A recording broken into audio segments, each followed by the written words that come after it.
Hello everyone and welcome to SUNUP. I'm Lyndall Stout. Many Oklahoma wheat fields got a welcome drink of water this past week, and as we start to think about spring, it's a good idea to also consider some of the other things that could impact the crop over the next couple of months, including disease. Here's our extension wheat pathologist, Bob Hunger. Well, last fall there was fairly good moisture early, and there was a fair amount of wheat that was planted early. And in that, especially the early planted wheat, there was a lot of leaf rust that developed in the fall. These plots here, this trial that we're in front of, are Dr. David Marburger's variety demonstration strips. And you can see in the back strips, that was the early planted wheat in mid-September. The shorter green wheat in the front was the later planted, and that was late October. You can see a big difference between those. It was in the early planted strips that we saw a lot of leaf rust develop in the fall because that growth was there early when there was moisture. What does that translate to then this time of year? Well, as we went through the winter, there was a dryness, a lot of drought, and a couple of very extreme cold events that killed a lot of the leaf rust infected leaves, and that's a lot of what the yellowing that you see in that early planted strips back there. No leaf rust did I ever find in the later planted strips here in the front. Now that we're getting into the spring, and especially since we've gotten a good rainfall just yesterday, that's when I thought, well, I better start looking for some of the foliar disease to see if that leaf rust overwintered and is still around in that early planted strips to the back. You've pulled a sample plant. Do you want to tell us about that and kind of what you're observing? Well, this is, like I say, was pulled from the early planted strips back there, and you can see that a lot of the older lower leaves are completely dead, and if you look at them very closely, I don't know that you'd be able to pick it up with the camera, but you can see a few pustules in there. But when you start looking at the green leaves, for example, there's one right there, you can see a few leaf rust pustules on that leaf, indicating that leaf rust did overwinter on this variety, and I found it in several varieties that are susceptible to leaf rust.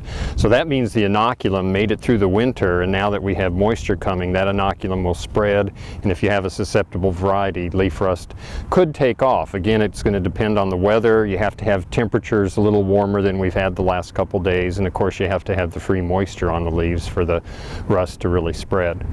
Our neighbors to the south are a lot of times an indicator of what may be headed our way. What are you hearing from your peers in Texas? Well, in Texas, over the last week and a half, I've gotten a couple reports. They have found very little stripe rust in Texas. They have found some, but very little, and of course that's the one we're most concerned about this time of year because it likes the much cooler temperatures. So there's not going to be a lot of stripe rust inoculum to blow up from Texas into Oklahoma. At least it doesn't appear that way. But they have also found a moderate to heavy amount of leaf rust across quite a bit of Texas. So there will be leaf rust inoculum coming up from Texas, but also we apparently have quite a bit of inoculum of it in the state of Oklahoma itself. With this in mind, what do producers need to be doing the next month or so or couple of months? Okay, yeah, they need to be watching. They need to be scouting their fields, know if they have a resistant or susceptible variety, and look for leaf rust and stripe rust both, and just be aware that that's going to occur. I wouldn't recommend that anybody should start spraying right now for leaf rust by any means. Stripe rust is a little bit different. If they find stripe rust, that can explode in a hurry, but it sounds like we're not going to have much inoculum for it to get started early in the state. If you're a no-till grower and you have fields with a lot of residue in them that were in wheat last year, those growers should be looking more for the leaf spotters, tan spot and septoria leaf blotch, as well as leaf rust and stripe rust, just to know if they should be thinking about putting a spray application on to help maintain the yield and quality of their wheat. Will you be traveling the state this spring to kind of check things out around the state? Yeah, I'll probably be starting next week or the week after, and looking to see what's going on, because especially further south, I mean, you've heard some of the people talk about first hollow stem is coming very shortly, and that typically will mean that the diseases are going to be there too. So I'll start down south and then work my way north. Okay, Bob, keep us posted. I'll do that. We'll see you soon. Okay.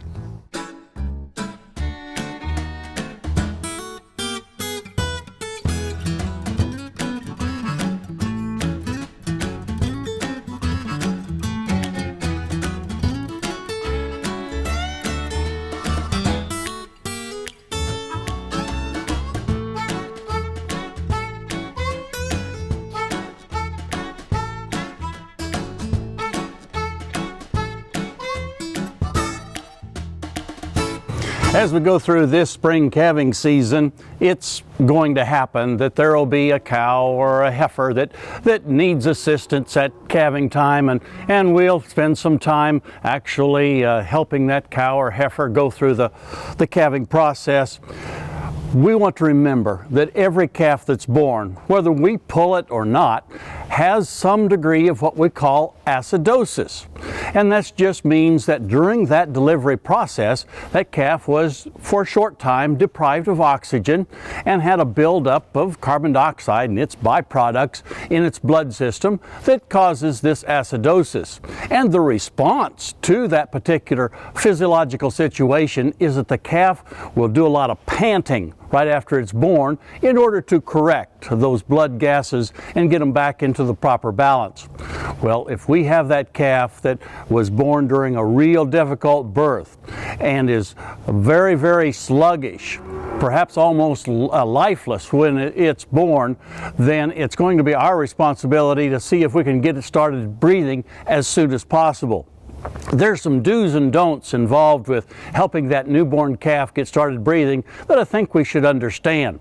Sometimes you may have heard in a coffee shop or seen other ranchers do this, where they will do something like they'll pull the calf up by its hind legs, thinking that getting that fluid to drain out its mouth is helpful.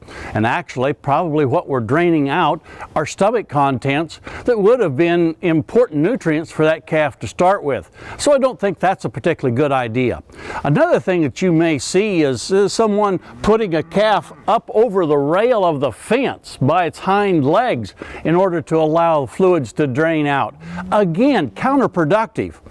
What we want is for the diaphragm of that baby calf to expand or to move and expand the lungs to get oxygen going in. If we've got that calf draped over this pipe rail fence, it's trapping that diaphragm and inhibiting its ability to actually contract and expand the lungs. What I would much rather see us do with that newborn calf, we want to get him started breathing as soon as possible, is clean out the mouth and the nostril areas physically with our hands and fingers, get those fluids and membranes out as much as possible, and then grab a real stiff straw. Grab one that you can stick in the nostrils of that baby calf, like we're showing here on this particular example, and watch as that calf is being stimulated with that straw. The flank area will jerk and expand. That's the diaphragm muscle that's pulling away from the lungs, opening those lungs. As that calf coughs and snorts, he's going to get oxygen into the lung area and get him started to breathing. I think if we'll do that, we'll see that calf begin to pant and correct that acidotic situation and get off to a much quicker, healthier start than it would be if we'd used some of these other methods that perhaps you've heard about or seen done on ranches in the past. We hope you use this suggestion as you get those baby calves started breathing this year during this spring calving season. And we certainly look forward to visiting with you again next week on SUNUP's Cow-Calf Corner.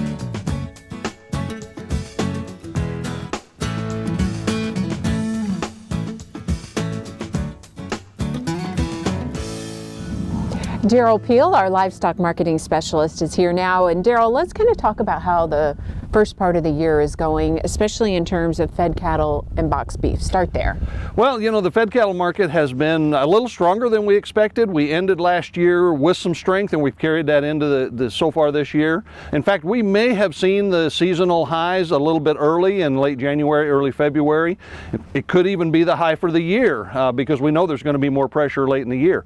On the other hand, we generally expect seasonal strength to carry through the first quarter, so we may have a chance here for a run-up. It's not dropping very much, and I don't really expect it to drop very much in terms of both fed cattle and boxed beef as we go through the rest of the first quarter here. So the markets are kind of holding steady, weakening just slightly, but you know, may have another chance for a run-up. We're getting some help right now with carcass weights being down. Winter weather has decreased carcass weights, so that's keeping beef production a little bit in check as we go forward, and that's going to help us out here in the next few weeks. What's your take on feeder cattle markets then? Feeder cattle markets have also been relatively strong. Of course, we had a good fourth quarter last year after a miserable low in October last year. We've carried that strength into the first part of the year. There's pretty good demand, you know, especially for the lighter weight cattle right now. We're still grazing wheat, and in fact, there's a lot of interest in wheat graze out, so some continuing demand for that, and I think we'll, you know, again, continue to see some strength in these feeder cattle prices. I know a lot of people really happy to see the rain, me included. Talk about the impact on wheat pasture and kind of what's going on at this stage. You know, the rain is very timely. We desperately needed it, not only for fire conditions, but also for the wheat pasture. There is a lot of interest in grazing out wheat. Again, the grain prospects are not very good. You know, and so with this rain to keep us going, it looks like the wheat is probably maturing a little bit early this year. So we're moving into first hollow stem depending on the variety of wheat. Producers that are interested in harvesting grain need to be monitoring that very carefully, but again, there's a lot of interest in grazing it out. We're probably going to wind up with more wheat pasture than there is cattle to stock it, because it takes a lot more cattle to graze out wheat. So there's still some demand for these feeder cattle. I suspect beyond that we'll also see a fair amount of this wheat get put up for hay later in the year, since we probably won't be able to graze it all out. I want to circle back to the USDA reports that we talked about a couple of weeks ago. Let's talk about Oklahoma in particular and some of the trends that you've observed. You know, Oklahoma has really changed dramatically over the last few years. If we go back to 2010, the January 1 beef cow inventory in Oklahoma was the largest. It had been trending up generally for several years. It was at the largest level since 1984. Then the drought hit in 2011, and by January of 2013, at the low in Oklahoma, we were down to the lowest state beef cow herd since 1962. We began recovery in 2013, a year ahead of the rest of the country, basically. And by 2017, the newest numbers we've got show that we have surpassed the 2010 level, and we're back to the highest beef cow herd since 1984 once again. So we've added about 24%, almost 24% to the beef cow herd in 4 years in Oklahoma. It's a very dramatic turnaround. It shows how the industry and how producers can respond when the market signals are there, which was what the high prices in 2014 and 2015 were all about. A lot of work by a lot of people, that's for sure. Absolutely. Daryl, thanks a lot. We'll see you soon.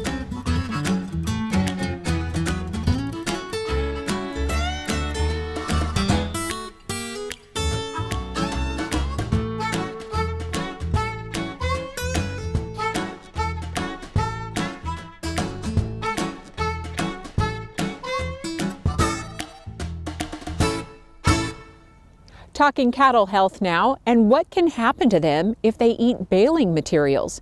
Here's Extension beef cattle specialist Dave Lallman.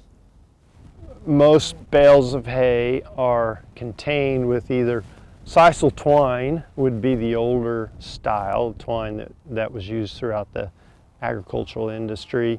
Later, that turned into more of a plastic twine, and more recently, net wrap has become very popular, but it's a plastic material also. One issue is that if some of it gets left out in the pasture or feeding area, is that cattle will chew on it and consume it. It's not digestible. And so if enough of that gets built up in their rumen, it can cause a blockage and digestive, blockage and even death. So it needs to come, the net wrap or the twine needs to come off of the bale of hay and out of the pasture or feeding area. And then the question is, what do you do with it? And the challenge is, if you wrap it up tight, toss it on the back of your flatbed pickup and drive down the road, some of it may blow out if you don't have it contained or secured.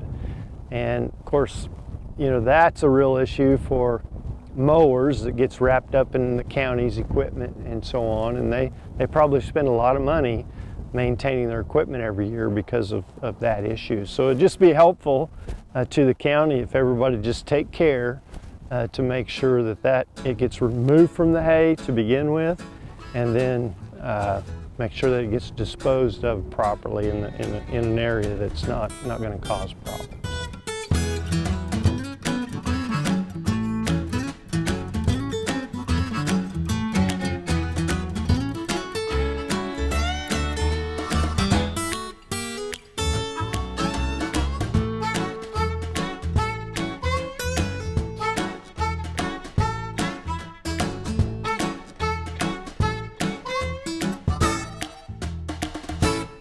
February is dishing out surprises. Last Saturday, February 11th, the day was so warm, no Mesonet site had an afternoon high less than 80 degrees. In southwest Oklahoma, Mangum had a Saturday afternoon high of 99 degrees. Then Monday afternoon, it started raining in Oklahoma, and that rain lasted close to 24 hours in many locations. A rainfall graph for Shawnee shows a nice, steady climb in rainfall total for most of this rainfall event. That delivered a slow, soaking rain where almost all of the rain moved into the soil with little runoff. By the end of Monday and Tuesday's rain, locations in the green areas had received an inch or more of rain. There were a lot of Mesonet sites that recorded more than 2 inches of rain. The highest rainfall total was at Broken Bow, 3 52/100 inches. Wheat first hollow stem by Valentine's Day had progressed rapidly across the state. Green is the time to begin checking wheat. Red indicates likely conditions when cattle should be off of fields to be harvested for grain. Even late group varieties are mature enough to be checked for first hollow stem in much of Oklahoma. Here's Gary with a check on drought conditions and a look ahead. Thanks, Alan. Good morning, everyone. Well, what a wonderful week we had with all that rainfall and even some snow. And of course, this came directly after that hot, dry, windy weather the week before. Record high temperatures. So the rainfall was definitely appreciated, all the moisture, especially across the southern half of the state. And it did impact the drought monitor. Let's take a look at that latest drought monitor map and see where we're at. Now, since we can only consider moisture up through about 6 a.m. for the latest drought monitor report, we will see more changes next week, and a lot of this drought across southern Oklahoma will be improved. But for now, we did have improvements across the southern parts of the state, from south central Oklahoma up into the northeastern part of the state, and also across southwestern Oklahoma. So those areas improved. Also some improvements over in southeastern Oklahoma.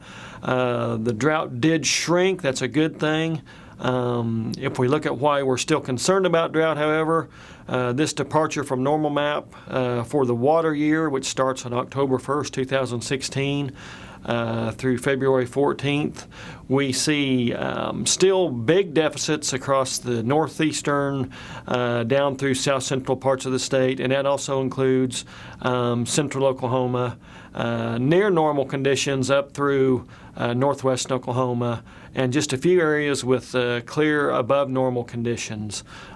So it's what happened in between those two dates, October 1st and February 14th. That's what's important, though. The long periods where we went without rainfall and also high temperatures, that's what made the drought so much worse than what we would have expected it normally during the cool season. Just a quick look at the seasonal drought outlook. This is good through the end of May.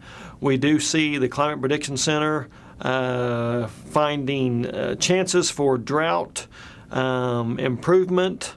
Maybe some drought remaining, however, across the main body of the state. Unfortunately, they expect drought to persist across the panhandle. So stay tuned next week for a new drought monitor map with this week's rainfall fully implemented in the changes and possibly some new rains as well. That's it for this week. We'll see you next week on the Mesonet Weather Report.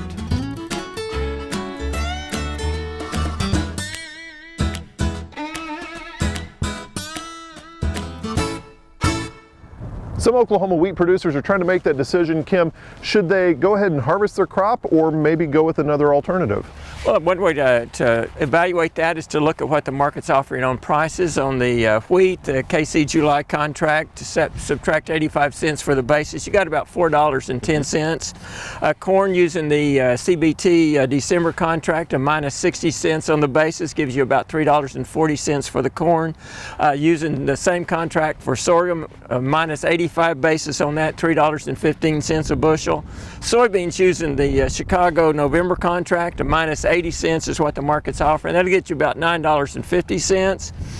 The cotton using that Cotton Exchange December contract and subtract 3 cents off that, gets you about 71 cents. And of course canola, that's a winter crop, just not to leave them out.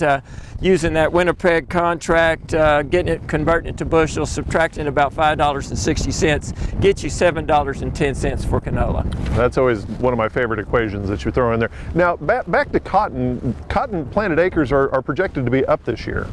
They're projected to be significantly higher. Right now, the market's talking about that. That's in the market. They've still got it at 71 cents. If we have a big cotton crop, we'll probably be down in the 60-cent range, low 60s on that. That cotton may be a little high. Soybeans may also be high. You know, they're talking about 3 to 4 million bushels less corn and more soybean acres, more corn, more cotton acres. So that soybean price may also be high. Okay, thank you much. Kim Anderson, grain marketing specialist here at Oklahoma State University.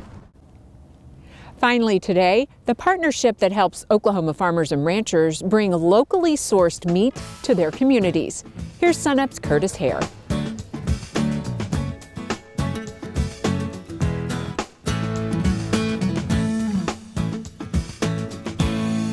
They used to be commonplace in both rural and urban communities, local meat markets or butcher shops. But like record stores or landlines, they went out of style. In Stillwater, a new meat market is banking on both tradition and renewed demand for locally sourced food. We got a lot of meat in the state. It's growing all around us, and I didn't see a real way it was getting to the populace here in Stillwater. And they can deal with these small farms, they just can't deal with whole animals at a time. There aren't a lot of people that have chest freezers in their dorms or apartments that they can go buy a whole animal from a farmer, and it's probably been some time since they've even done it, if they ever did. Adam Gribben is Chief Executive Officer of 1907 Meat Company, a business designed to represent Oklahoma ranchers and farmers. Before the store could get off the ground, though, it needed to establish a supply chain. When we first started, we just didn't have our shop, we didn't have that market established. And so OU stepped in through their housing and food services and says, we've got enough places that we're pretty sure we can take in a whole cow. And that's how we started, is we started supplying the University of Oklahoma Norman January while this store was under construction. And it took 9 months to get this thing constructed. While this was being constructed, we worked out of the Oklahoma State University Robert M. Kerr Food and Agriculture Products Center. So it was kind of a marriage of the two universities to make this thing work. One of the many things that the Robert M. Kerr Food and Agricultural Products Center at Oklahoma State does is offer assistance to entrepreneurs in starting a new business. Kyle Flynn is the meat pilot plant manager at FAPSI. He says the center helped the store with its business plan, as well with the logistics of meat processing. We connected them with local processors in the state of Oklahoma, and then we also processed beef, pork, and lamb for them here in the center. With the store up and running, 1907 is able to sell meat to the public, while also cutting and delivering meat to OU every week. Students at OU eat very well. I can't imagine, trying to do this with somebody else, but Adam and the 1907 team, just fantastic. Frank Henry is OU's Director of Food Services. Almost 2 years ago, a student group asked him to join the Real Food Challenge, a national network of universities that spend part of their budget on locally sourced food. OU signed on, and around that time, 1907 came calling. We were looking to expand our sustainability program, and Adam Gribben came to us at perfect timing, right place, right time. We committed to one head of beef and one of pork. In August 2016, Henry doubled the university's commitment to 1907. and the students have no complaints. I like it a lot. Like, I really enjoy every barbecue place we have, like all the food we have, it just tastes especially good. I might not eat the healthiest, but when I'm eating that, it feels like I'm doing good for the society, and especially for Oklahoma, being locally sourced meat. Probably the long-range goal is not only to bring farmers back into the fold, but also more butcher shops around the state. You see them everywhere you drive. There's old, dilapidated buildings that used to be butcher shops. Which is the reason 1907 Meat Company opened its doors. The mission of the store is to represent the local ranchers and farmers. I feel sometimes that their plight is lost. We do represent them, and there's pictures on the refrigerator wall here or our cooler wall, and we make a point to put that there. You know, family farms are the fabric of rural America.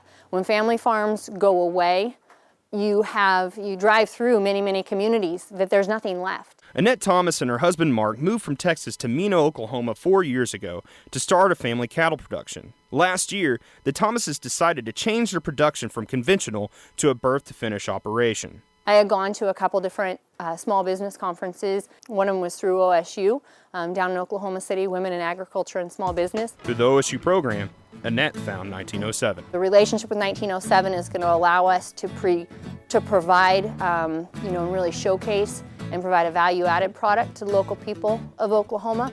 And so we're really grateful, and we don't think that there's anything extraordinary maybe about what we're doing, but I think that one of the things that Oklahoma allows is really an opportunity.